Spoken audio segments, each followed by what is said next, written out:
Everyone, welcome to Big Knot. Friends, जैसा कि आप लोगों को थंबनेल में पता चल ही गया होगा या फिर आप जो स्क्रीन पे देख रहे होंगे, मतलब ये कि एक न्यूज निकलकर सामने आ रही है जो कि चर्च ऑफ आयरलैंड के फादर हैं क्रिस होजेस। उनका एक स्टेटमेंट है जो कि काफी चर्चा का विषय बना हुआ है, इसलिए हम लोगों ने इस पे एक लेक्चर या फिर अलग से एक वीडियो बनाने का डिसीजन लिया। तो उनका एक स्टेटमेंट क्या है कि 1 लाख हिंदूज को कन्वर्ट किया है उन्होंने क्रिश्चियनिटी के अंदर में, वो भी 1 वीक के अंदर में।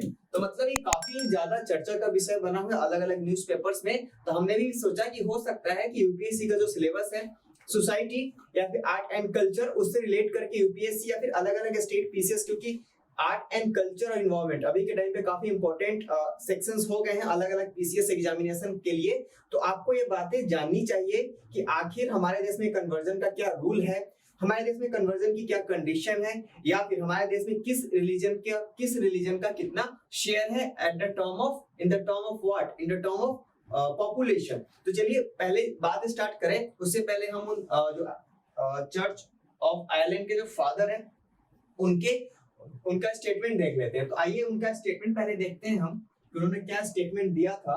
उन्होंने स्टेटमेंट दिया है कि US based claims 1 lakh Hindus converted to Christianity in a week. एक सप्ताह के अंदर 1 लाख हिंदूज को उन्होंने किस धर्म के अंदर कन्वर्ट करा दिया है? उन्होंने कन्वर्ट कराया है क्रिश्चियनिटी के अंदर में। People living in northern part of India lost people. उनका ये मानना है कि जो नॉर्थ पार्ट के इंडियंस हैं, मतलब कि इंडिया का जो नॉर्थ पार्ट है, इस वाले रीजन के जो इंडिविजुअल्स हैं वो काफी ज्यादा लॉस्ट हैं। अब लॉस्ट किस बेसिस पे उन्होंने बोला है, ये समझने वाली बात है। फिर अगर हम देखें कि उन्होंने ये भी एडमिट किया साथ ही साथ कि Modi and RSS have made conversion difficult. मतलब कि मोदी और आरएसएस जैसी जो इंस्टीट्यूशंस है, जैसे कि मोदी हमारे देश के क्या है, प्राइम मिनिस्टर है। तो प्राइम मिनिस्टर मोदी जब से शासन में आए हैं, उसके बाद से आरएसएस ने क्या कर दिया है, कन्वर्जन में थोड़ी सी मुश्किलात पैदा कर दिए हैं। इससे पहले आपको समझना होगा कि हिंदुइज्म में ही इतने टारगेट्स क्यों किए जा रहे हैं। तो इसके लिए आपको पहले ये समझना होगा कि आखिर हिंदुइज्म किस फिलोसफी पे बेस्ड है। आखिर अगर किसी भी समस्या का समाधान होगा तो आखिर उसकी फिलोसफी को जानना काफी इंपॉर्टेंट होता है। तो चलिए पहले हिंदुइज्म की फिलोसफी को जानने से पहले हम हिंदुइज्म के 2 सबसे बड़े आइकॉन्स हैं अभी तक के। ऐसे बहुत सारे आइकॉन्स हैं, शंकराचार्य से लेकर अलग अलग टाइम पे अलग अलग आइकॉन्स आते जाते रहे हैं, लेकिन मॉडर्न डे में जो सबसे बड़े आइकॉन्स है जो कि यूथ को सबसे ज्यादा अट्रैक्ट करते हैं, उनके 2 स्टेटमेंट से समझते हैं कि आखिर हिंदुइज्म की फिलोसफी क्या है, या फिर अभी के टाइम पे जो हिंदुइज्म में जितने लोग हैं या फिर हिंदू रिलीजन को फॉलो कर रहे हैं, उनकी क्या साइकी है, उनका क्या सोचने समझने का तरीका है। इन 2 स्टेटमेंट से आपको समझ में आ जाएगा। आइए पहले एक करके इन दोनों के स्टेटमेंट्स को समझने की कोशिश करते हैं। तो सबसे पहला स्टेटमेंट आपके सामने आएगा, वो है श्री अरविंद का।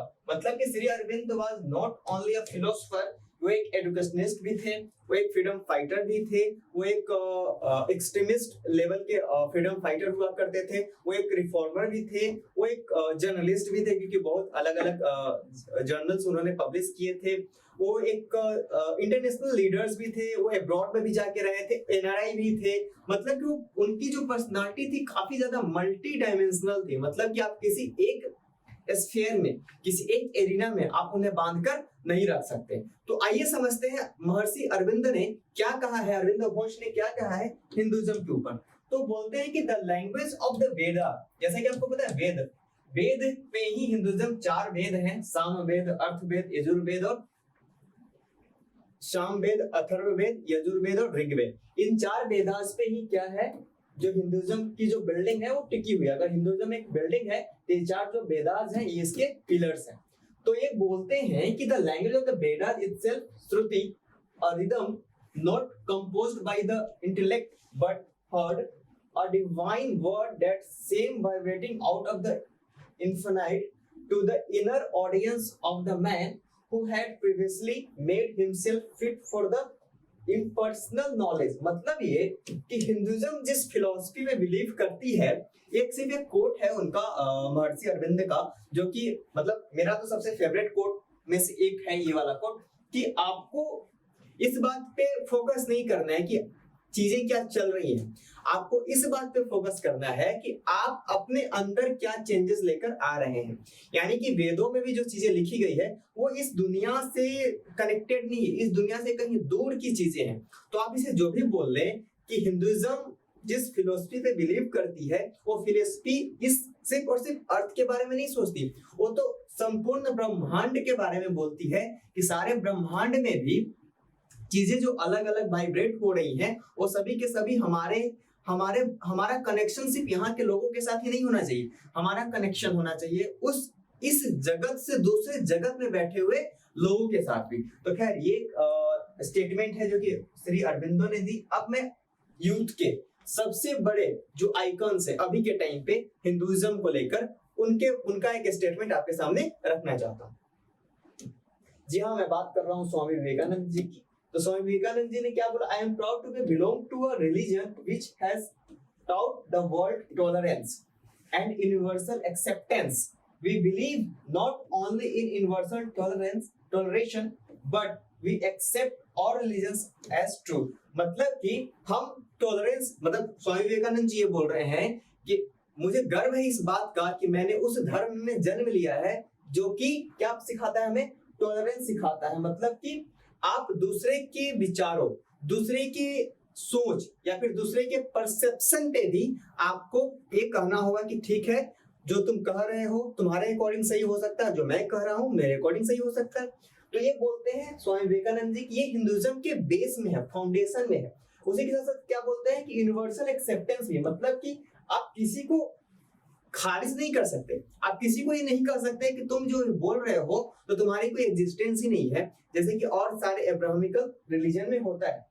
We believe not only in universal tolerance, but कि जितने भी रिलीजन्स हैं सभी के सभी क्या करते हैं, सत्य की राह पे हमें आगे ले जाते हैं। और सल्वेशन तो किसी भी रास्ते से मिल सकता है, जरूरी थोड़ी है कि आप एक ही रास्ते से मोक्ष के मार्ग पे बढ़ सकते हैं, मोक्ष तक पहुंच सकते हैं। मार्ग तो अलग अलग भी हो सकते हैं। इनका ये मानना है कि जितने सारे रिलीजन्स हैं वो अलग अलग मार्ग है, लेकिन फाइनली जो डेस्टिनेशन है वो एक ही है। आप किसी भी बस से जाओ, ट्रेन से जाओ, स्कूटी से जाओ, टैक्सी से जाओ या फिर पैदल ही क्यों ना जाओ, आपको पहुंचना तो एक ही प्लेस पे है, चाहे आप किसी भी रास्ते से जाओ। तो उनका ये मानना है कि जो रास्ते हैं ये अलग अलग रिलीजन है और पहुंचना तो फाइनली सबको एक ही डेस्टिनेशन पे है। तो ये दो स्टेटमेंट इस बात को प्रूव करता है कि हिंदुइज्म में या फिर हिंदुइज्म की फिलोसफी में ज्यादातर टॉलरेंस है, दूसरे के विचारों को एक्सेप्ट करने की ताकत है।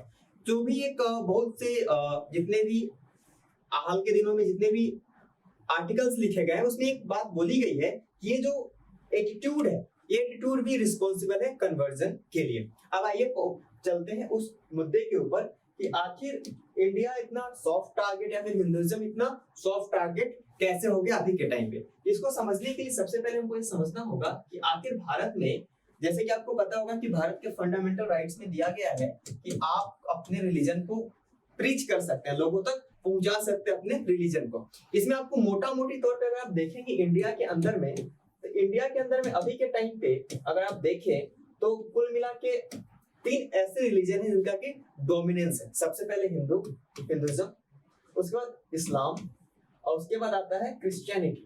अभी हिंदुइज्म का देखेंगे तो 79 पॉइंट, अभी तो लेटेस्ट सेंसस का अभी तो हुआ ही नहीं है, फिर अभी तो अधर में ही लटका है जस्ट बिकॉज ऑफ कोविड-19।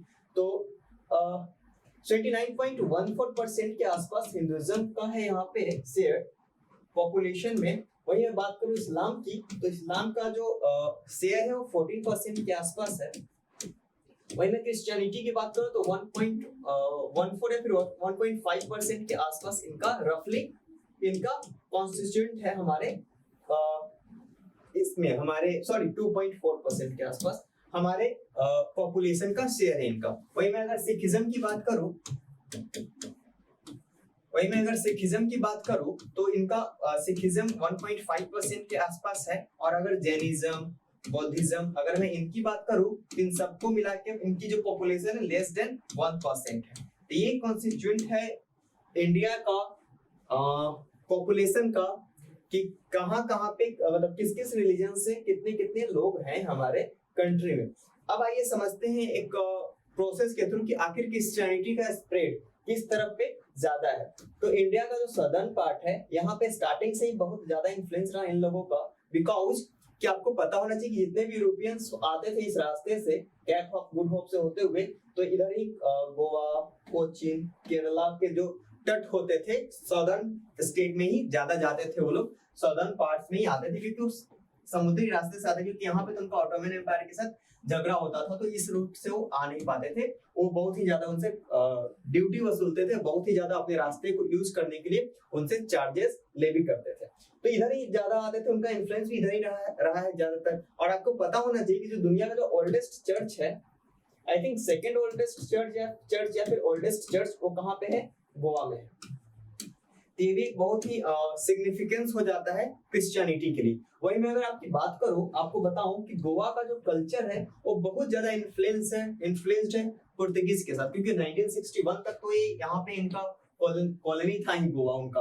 तो ये भी एक रीजन हो जाता है कि कैसे क्रिश्चियनिटी को सदर्न इंडिया में बहुत ही ज्यादा इफेक्ट है उनका, बहुत ही ज्यादा इन्फ्लुएंस है उनका। वही मैं अगर बात करूं कि नॉर्थ की पार्ट की, तो नॉर्थ में वो यहाँ झारखंड के जो संथाल ट्राइब्स हैं, इनका फोकस ज्यादातर ट्राइब्स पे होता है, बिकॉज ट्राइब्स लोगों को ना उस तरह का इंक्लिनेशन नहीं होता है हिंदुइज्म के तरफ। और इसी के साथ साथ वो कुछ ऐसे ट्रिक्स भी यूज करते हैं, जैसे कि वो क्या करते हैं कि पहले क्या होता था कि मदर मेरी की गोद में यीशु मसीह का जो बाल प्रतिमा होती थी उसको वो लोग एस्टेब्लिश करते थे। अब उन्होंने क्या किया है कि उन्होंने क्या करना शुरू कर दिया कि मदर मेरी के जो गोद में गणेश भगवान को रखना शुरू कर दिया है, जिससे कि ये लगे कि हम किसी और रिलीजन में नहीं जा रहे हैं, बस बल्कि उसी के सेक्ट में जा रहे हैं, अलग अलग सेक्ट में जा रहे हैं। जैसे कि आपको पता है कि हिंदुइज्म में बहुत सारे सेक्ट्स हैं, सेवेट्स, वैष्णवाइट्स, जैनिज्म, बुद्धिज्म या फिर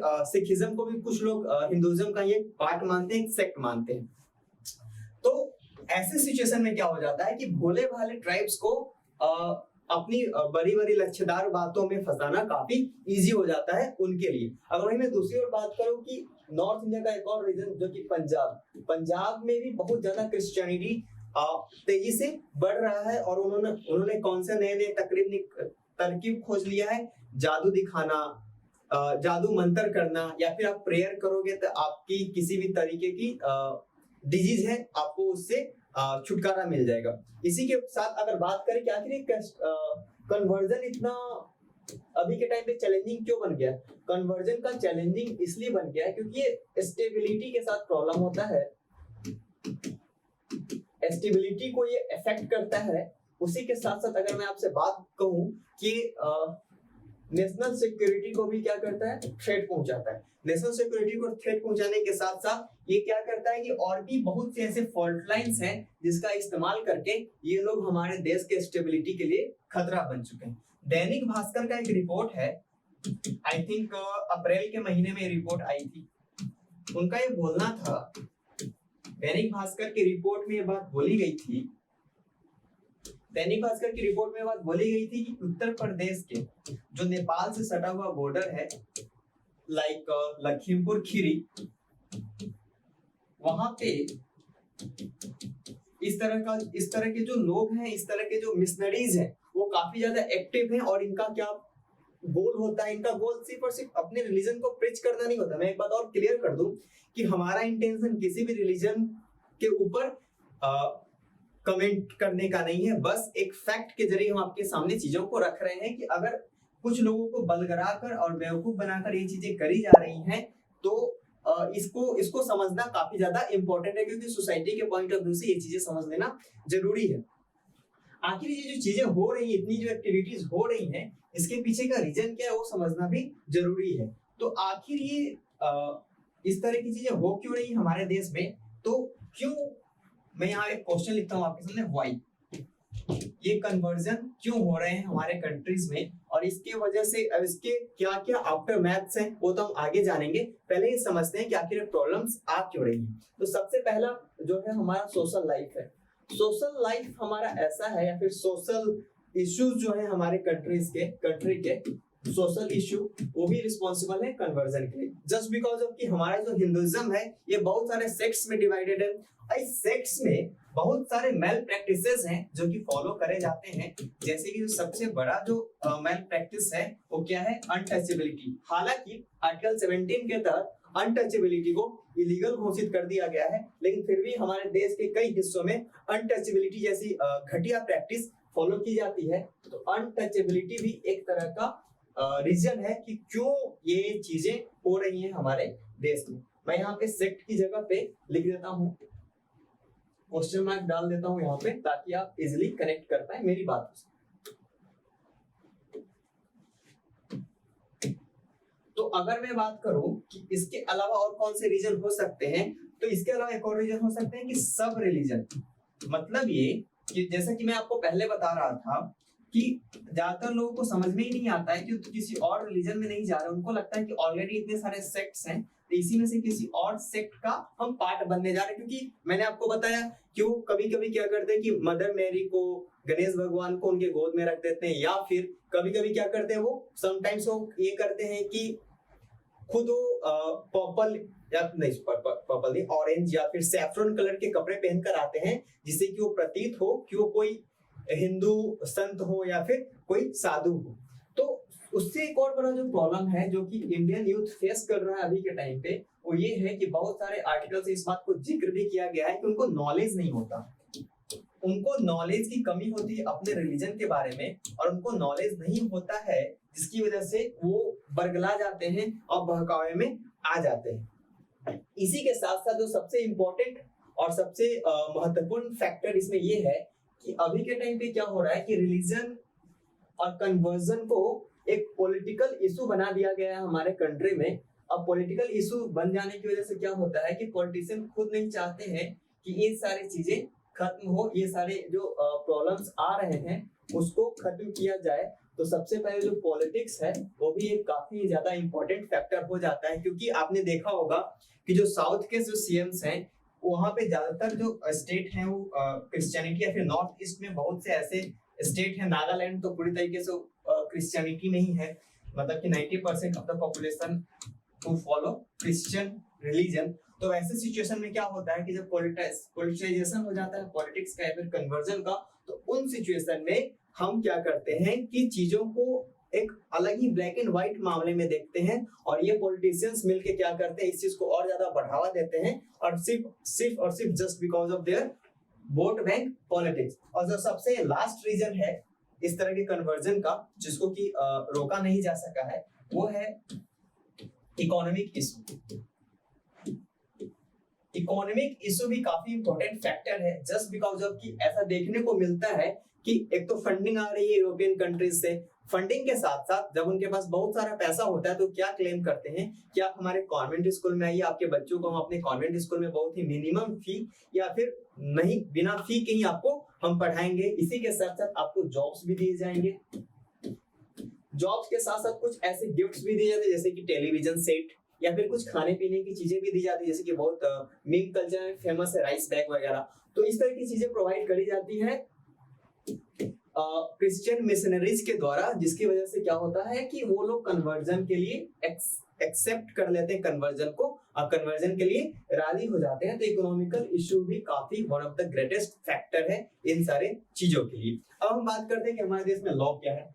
तो मैं आपको बताऊं कि हमारे कंट्री में अभी कोई भी लॉ ऐसा नहीं है जो कि कन्वर्जन को रोके या फिर कन्वर्जन को इलीगल बनाए, मतलब कि सेंट्रल लेवल पे तो कोई लॉ नहीं है। हाँ, स्टेट लेवल पे बहुत सारे लॉ हैं, जैसे कि 1930 की बात करूं या फिर 1940 का जो डिकेड था, उस टाइम पे बहुत सारे स्टेट्स ने ये किया था कि वो क्या करते थे, उन्होंने अपने स्टेट में कन्वर्जन को रोकने के लिए अलग अलग लॉ लेकर आए थे। उसी के साथ साथ अलग अलग स्टेट अलग अलग टाइमिंग पे अपने स्टेट लिस्ट के सब्जेक्ट्स का इस्तेमाल करते हुए वो क्या करते हैं, वो लेकर आते हैं लॉ को और उनको क्या करते हैं, रोकने की कोशिश करते हैं। तो कोई भी ऐसा अलग से लॉ नहीं है कि आप इसको रोक सकते हैं कन्वर्जन को। वहीं आर्टिकल 25 क्या बोलता है कि ये देता है इंडिपेंडेंस आपको किसी भी तरह के प्रैक्टिस को रोकने के लिए, कि आप अपने